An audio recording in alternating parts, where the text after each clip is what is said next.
G'day. Today's little project, I've got a set of JBL speakers. This one is partway through repair. I'm doing the foam surrounds, and I want to show you this particular model. I'll show you the back of one of them so that you can see the model I'm talking about. Here we go. We've got an HLS610. So they're two-way. You can see they're a bass-reflex design. Let's pop the cover off this one.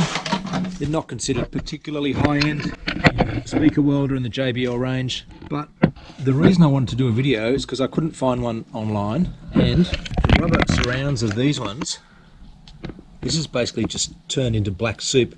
It's the kind of black crap that you get, and you can see I can just basically tear that and pull it and pinch it. Yeah, look at that. It's turning into the sort of black soup that you get when you change old cassette decks from tape players from the 1980s. So they still sound alright. Basically, here we go. Little ferrofluid cooled tweeter and I think it's a 5.25 inch woofer. Anyway, I'll get into it. I'll show you how I clean these up, how I selected the foam replacements for the woofers, and I'll show you how I do a refoam. Okay, so the first step you want to do is, with the best cone that you've got, you want to grab a set of calipers, or if you don't have a set of calipers, grab something like a stainless steel ruler that's got pretty good indents, pretty good resolution. This one goes down to 0.5 millimeter, that's good enough. I happen to have some digital verniers, so I'll use those. And what you want to measure is quite simply this inside cone and also the outside cone, just to make sure that you're absolutely spot on. Measure it at a couple of different points, working around, and scribble it down on a handy piece of paper. Now, what I've done here is I've written down that it's 118 mil to the inside and 138 mil to the outside. So you can see, even when I did that quickly, got the same reading, 138.51 millimeters. The only foam surround that I could find happened to be on eBay. I looked at Brisbane speaker suppliers, I looked at eBay, I looked at Temu, God help me. I basically looked everywhere, and this is the only one. These foam surrounds are the only ones that I could find. So they come in packs of 2.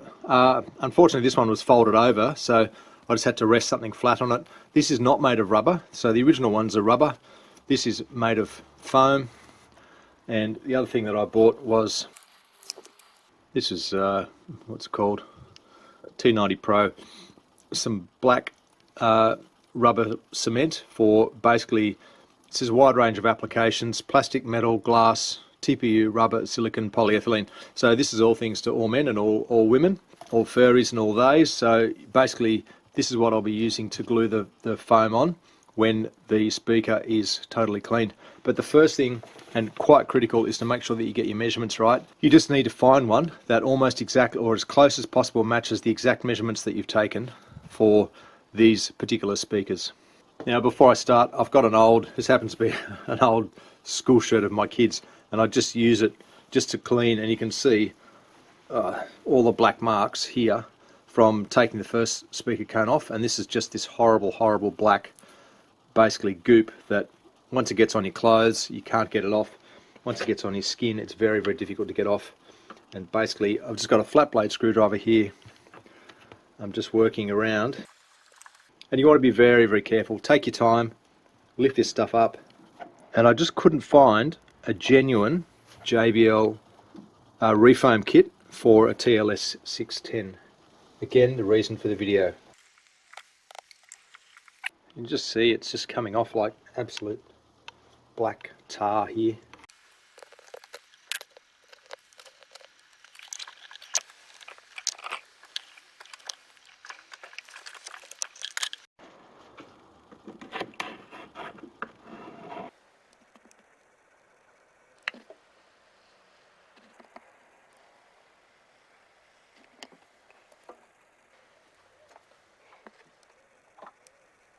So once you've got most of the muck off, I've just switched to a smaller screwdriver just to go around the perimeter here.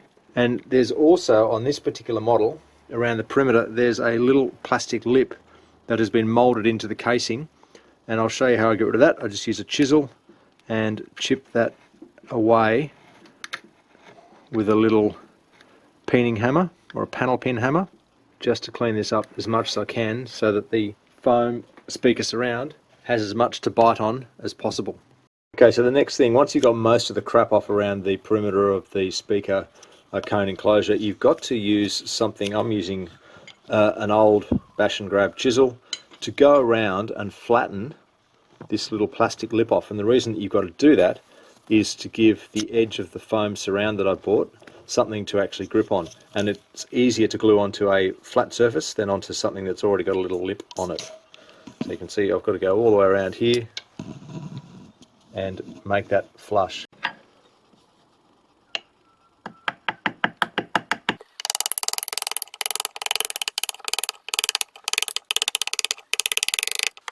The next step, once you've got most of the crap off with a chisel or a flat blade sharp screwdriver, is to use some IPA, some isopropyl alcohol. Just put a tiny bit on an old cloth and then start to go around the outside and rub off any remnants of this crud, the old rubber surround. Just take care not to deform the speaker cone too much. We've cleaned up the top of the speaker. Now that's just for aesthetics, because obviously this cone, the refoam, has to actually go underneath, which you just see that I'm doing there, just to do a test fit. So what you're going to actually have to do is to get a cotton tip, Q-tip, whatever you call them, and get some IPA, some isopropyl alcohol, and just go around the bottom.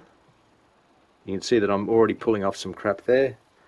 Probably use a flat blade to go around and see how much I'm pulling off. And it's all got to come off. You really need to work with the flattest surface you can. Make this last as long as you can.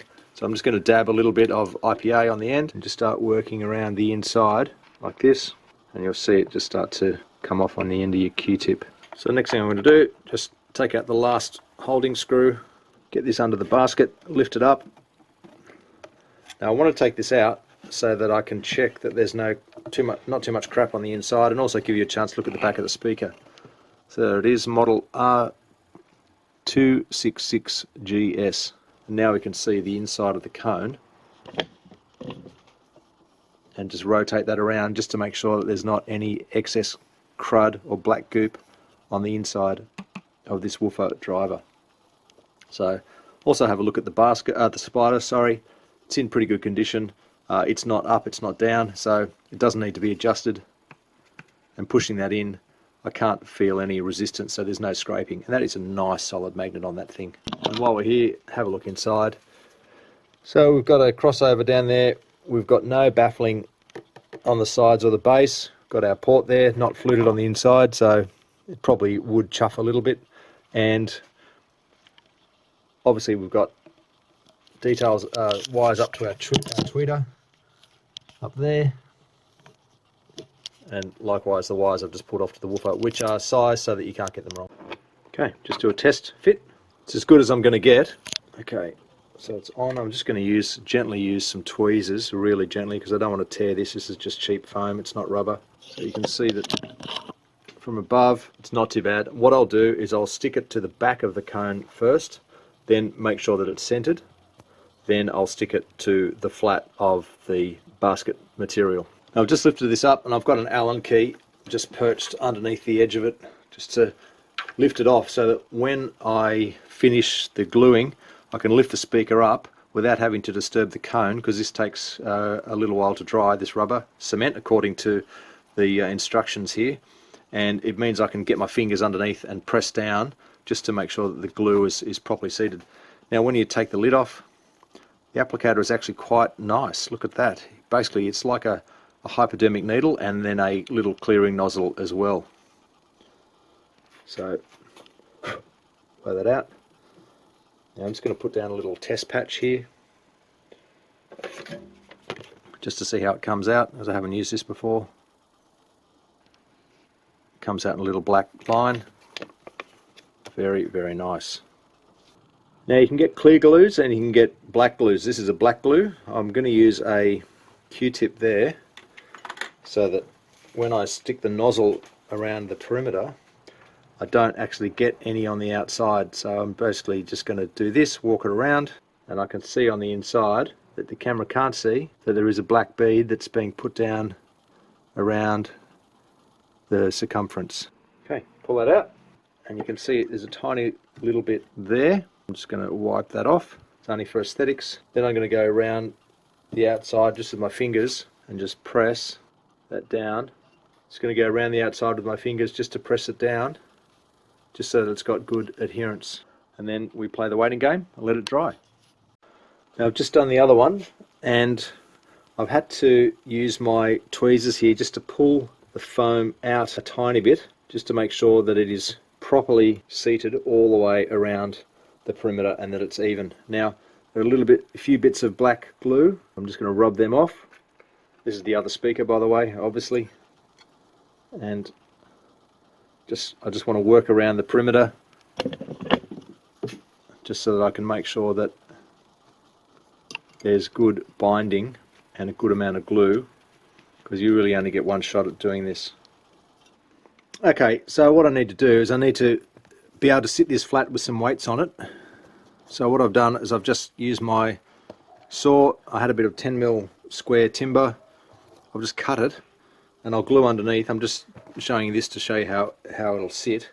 Some of them are a little bit big, because I measured the diameter like that, just with some calipers, but I didn't have anything that was going to be able to sit down and hold this flat and even, so that the glue could go off when it was drying, to give a nice even pressure. Then I can put some weights all around the perimeter to hold it flat until the glue goes off.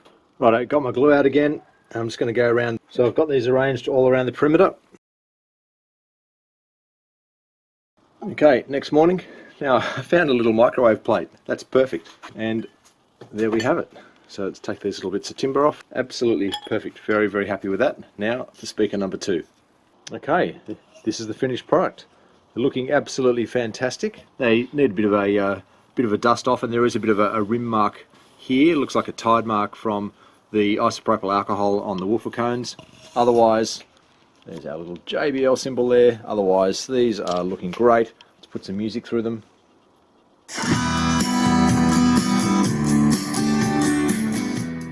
Using this little ZK MT21 little amplifier. I did a detailed review, a deep dive into this a little while ago. Perfect little amplifier for exactly what I wanted to use it for, testing speakers like this.